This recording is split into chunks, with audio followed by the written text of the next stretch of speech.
Olá! Vamos dar continuidade então ao estudo da linguagem Graph7, uma das 5 linguagens previstas na norma IEC 6131. E agora eu vou falar um pouquinho com vocês sobre a sequência única, sequências concomitantes e fluxo alternativo, tá?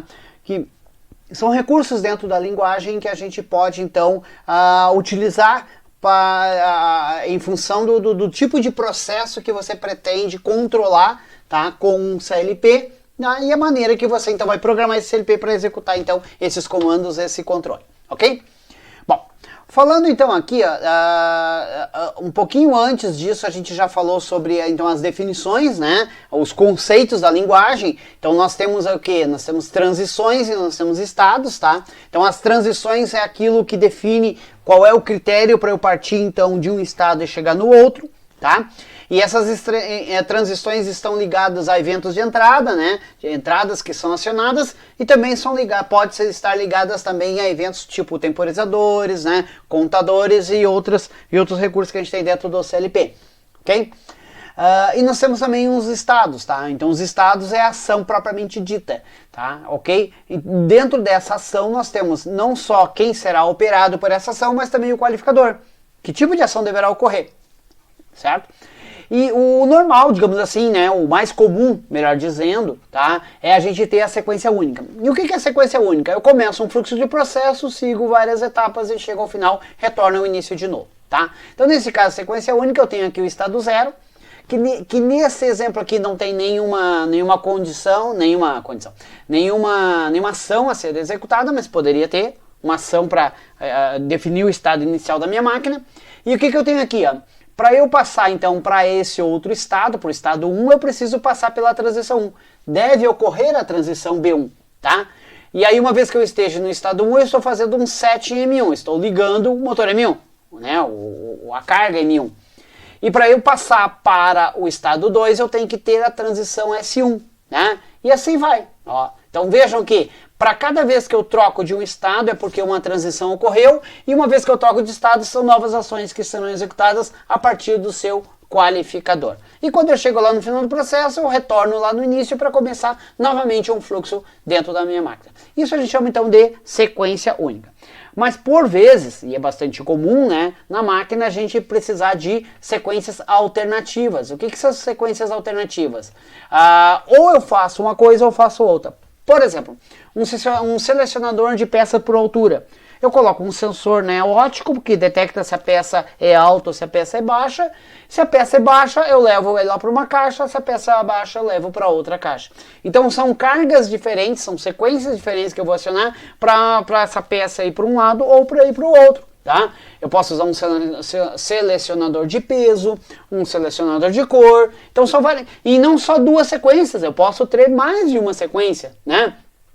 Eu posso colocar um sensor óptico para detectar a altura, posso colocar um sensor de peso e aí eu detecto peças leves que sejam baixas, vai para cá, caixa 1. Peças leves que sejam altas, vai para a caixa 2. Peças pesadas que são baixas, vai para a caixa 3.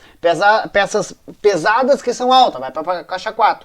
Então, para cada uma dessas condições que tem na entrada, eu vou fazer fluxos diferentes, acionar cargas diferentes para que se leve a cada uma das suas respectivas caixas, ok? Então, o que acontece? Como é que a gente faz isso? Como é que a gente simboliza isso na linguagem de programação? Através dessa linha aqui, ó. Tá? No momento em que eu coloco essa linha, eu estou dando duas alternativas para ocorrer. Mas agora preste bem atenção, tá? Nós estamos falando de uma linguagem, então ela tem símbolos próprios. Toda linguagem ela tem os seus símbolos, né? A própria língua que nós falamos, ela tem a sua simbologia. Nós temos as nossas letras, que juntas então elas têm um significado e tudo mais. A mesma coisa aqui.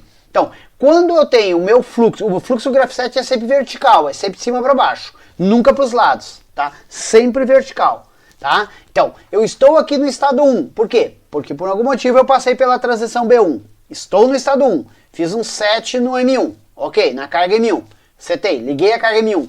Agora eu tenho duas alternativas, ou eu vou para o estado 2 ou eu vou para o estado 4. Para onde que eu vou? Presta atenção, para onde a transição acontecer primeiro. Então, se acontecer a transição S1, do estado 1 eu vou para o estado 2. E lá sigo a minha vida. Se acontecer primeiro a transição S4, do estado 1 eu vou para o estado 4 e lá sigo a minha vida. Vejam, se acontecer a transição S4 aqui, por exemplo, e logo na sequência acontecer S1, não muda nada, eu já fui para o estado 4 e de lá não volto mais. Entenderam? Então, o fluxo alternativo ele me dá isso, é a alternativa. Ou tu vai para cá, ou tu vai para lá. Não tem voltar no caminho, ok? Então, no momento em que eu escolhi um dos caminhos, eu sigo eles. E esses caminhos lá no final, eles podem se reencontrar, não é pecado isso, tá? Ou eles podem cada um seguir a sua vida. Tá? Essa é a estrutura da linguagem. Como que a gente reconhece fluxos alternativos? De duas formas, tá? Primeiro, a mais simples, né? É uma linha simples. Então isso já automaticamente diz que é o fluxo alternativo. E segundo, quando tu entra no fluxo alternativo, ele está sempre antes de uma transição. O primeiro elemento que tem dentro de cada alternativa tem que ser uma transição, assim como o último elemento. Isso é conceito, é obrigatório, tem que ser assim. Ah, mas eu não tenho como fazer isso. Vai ter que fazer, vai ter que implementar. E eu vou mostrar para vocês como é que a gente faz isso, tá? Mas é conceito. O primeiro elemento da entrada tem que ser uma transição e o último elemento tem que ser uma transição. Aí eu tenho um fluxo alternativo. Aí ele respeita o fluxo alternativo. Ou um caminho ou outro, tá? Mas, por vezes, aí já não é mais tão comum assim, mas ocorre, que são fluxos concomitantes, que acontecem ao mesmo tempo. Um exemplo que eu posso dar aqui rapidamente. Eu tenho um sistema de esteira que abastece então lá um sistema robótico, tá? Em que a peça é colocada numa esteira, enquanto ela é transportada, o robô pode fazer uma outra função, até que ela chegue no final. Quando chega no final, ele vai lá então e faz o recolhimento da peça. Então vejam, eu tenho um fluxo que é da esteira, receber a peça, transportar da posição A para a posição B. E eu tenho no robô o seguinte, entregue na esteira e vá fazer uma outra operação, e quando terminar aquele fluxo lá e o robô terminar essa operação, ele vai lá e pega a peça para fazer um outro processo, tá? Então, qual é o requisito do fluxo concomitante? Tá, ok? Eles acontecem ao mesmo tempo. A gente sabe, né, que lá na linguagem de máquina, dentro do CLP, isso vão ser threads, né? Então ele faz um pouquinho de um, um pouquinho do outro, um pouquinho de um, um pouquinho do outro, porque nunca vai ocorrer exatamente ao mesmo tempo, porque o CLP tem um único processador. Ele não é dual core ou mais, né? Ele é um único processador, tá? Então é uma coisa de cada vez. Mas é tão rápido que ele vai fazer essa troca que vai parecer que está acontecendo tudo ao mesmo tempo, tá? Então lá dentro são duas threads que vão acontecer ao mesmo tempo, tá? Mas que ele só sai da concomitância, né, se os dois fluxos terminarem ao mesmo tempo. Não, se os dois fluxos terminarem. Então vejam, como que eu reconheço um fluxo concomitante? Por dois motivos, tá? Primeiro, são barras duplas, são linhas duplas, tá? E segundo, antes dos fluxos concomitantes tem que ter uma transição, antes e não depois. Antes era na entrada, o fluxo concomitante alternativo era na entrada, agora não. Agora o estado é uma entrada, tá? E para que eu saia aqui do estado 5, por exemplo, e vá para o 6, é necessário ter ocorrido o estado 3. Ambos estados finais de cada linha, de cada fluxo, tem que ocorrer, tá? Para que daí eu possa sair do fluxo concomitante. Diferente do alternativo, que eu até poderia seguir outro caminho, outra vida. Nesse aqui não. Esse aqui, obrigatoriamente, os dois últimos estados tem que ocorrer para que eu saia e chegue no último estado, tá? Bom, mas isso vai ficar mais claro aqui, ó, numa demonstração que eu vou fazer na sequência. Eu só quero chamar a atenção, é o seguinte aqui, ó, aqui eu tenho um exemplo, tá? Que é aqui são fluxos alternativos, ó. Vejam, eu tenho dois fluxos alternativos que culminam no estado 7, mas tem um outro aqui, ó, que é o estado 6, que ele retorna lá para o início. Não tem problema nenhum, tá? Não tem problema nenhum isso acontecer. O que a gente tem que respeitar sempre, e aí uma questão conceitual, é isso aqui, ó. Eu nunca posso ter dois estados, um após o outro, isso é proibido, tá? Eu sempre tenho que ter uma transição entre cada estado, tá? E eu nunca posso ter uma transição depois da transição. Vejam isso, ó. Do 1 para o 3 eu tenho uma transição, ok? Mas do 1 para o próximo que virá aqui, ó, eu tô com duas transições, ó. Então, obrigatoriamente eu tenho que ter um estado. Nem que para isso tem que ser um estado vazio. O que é um estado vazio? Um estado que não faz nada. Um estado que não tem ação alguma, mas para preservar o conceito. E o que é uma transição vazia aqui, ó? Uma transição true, por exemplo. Eu posso botar transição, o que é ela? True, ou seja, sempre acionada. Um fio, tá? mas pelo menos eu preservo o conceito, ok? A gente vai ver isso depois na prática, tá? Então o que acontece é isso aqui, ó. Isso eu posso ter, ó. Eu tenho uma transição paralela com outra transição, ok? Na sequência nunca, tá? Beleza? Então só para mostrar um pouquinho essa questão assim de conceitual da linguagem Graph7. Então agora fazendo uma demonstração para vocês, tá? Aqui, ó, aqui eu tenho um fluxo concomitante, tá? Vamos ver isso aí na prática acontecendo. Estou utilizando aqui uma ferramenta computacional chamada CAD-SMU, tá? Ela é disponibilizada na internet, tá ok? Vocês podem ir lá, pode baixar ela e tudo mais, ok? Aonde então eu uso aqui a linguagem de programação, né? Coloquei então todos os elementos aqui. Aqui eu tenho então, estou simulando um CLP, ó, né? Então eu tenho minhas entradas aqui, ó, B1, B2, B3, B4, tá ok? E eu tenho aqui o Q1, Q2, Q3 e Q4, que são as minhas saídas dos CLPs para respeitar então esse programa. Então executando aqui, mostrando para todos vocês. Vejam. Primeiro estado, resetei todas as saídas para garantir o estado inicial da máquina. Agora, como é que eu faço para ir para o estado 1? Eu tenho que acionar B1, tá? Então, se B1 não for acionado, eu não troco de estado. Então, vamos lá, vamos acionar B1. Ó, acionei B1. Ele setou a saída Q1, tá? E ficou aguardando a transição B2, tá ok? Vejam, vamos lá. Acionei B2, ó. Agora, eu acionei a saída Q2. O fluxo é sempre vertical, tá, gente? Agora eu tenho duas alternativas, ó. Ou eu vou para o estado 3 ou vou para o estado 4. O que é que vai definir? A transição. Então vamos lá, vamos acionar primeiro o B3, ó. Tá ok? Ó, acionei B3. Fui para o estado 3. Vamos supor que agora eu acionasse B4, ó. Nada acontece, ó. Por quê? Porque eu já escolhi minha alternativa, eu não vou voltar. Era um caminho, era uma encruzilhada. Eu fui para um lado, agora eu não vou voltar, tá? Então agora o que ele fez aqui ó, no estado 3? Resetou Q1, beleza? Agora ele está esperando o B1 para retornar lá no estado 1. Vamos acionar B1? Ó, retornei no estado 1. Bom, a partir daí o que acontece? Ó, tá aguardando o B2, vou acionar B2. Joia, tá?